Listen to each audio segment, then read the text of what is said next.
سلام دوستم.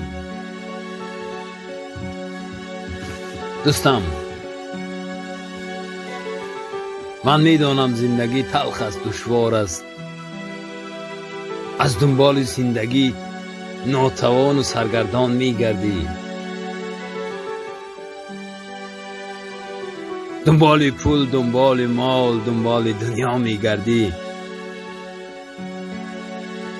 اقلا در یک ماه یک بار دوستانت را به یادت بیار، زنگ بزن، بپرس دوستم چه حال داری.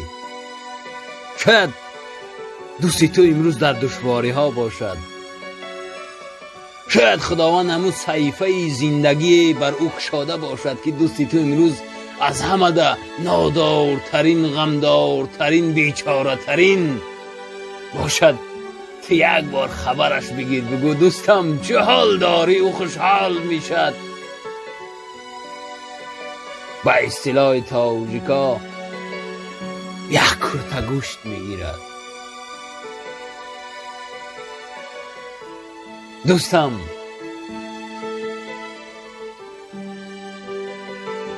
بی‌مهر مباش.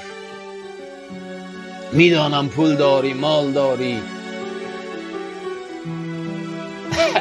گاهی از ما واری مردمی بیمال یاد کن، بپرس از حال ما.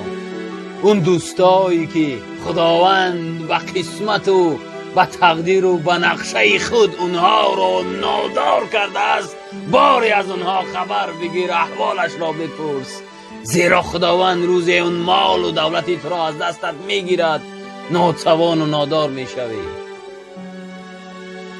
دوستم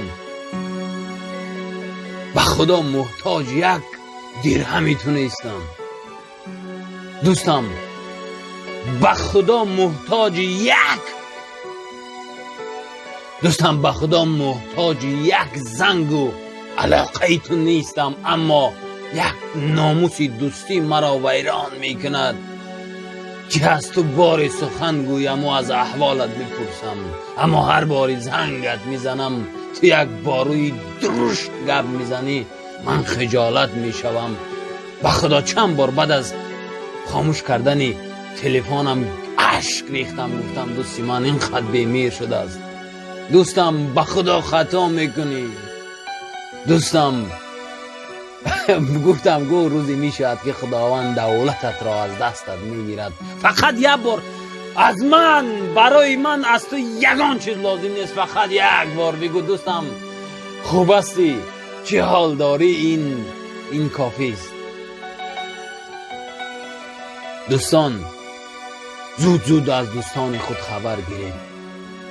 هر کسی میشنود، کسی را دوست میدارید، اون شخصی را که احترام میکنید یا اون شخصی که شما را دوست میگد و شما را احترام میکند، کوشش کنید جان دهید، اما اونها را از دست ندهید.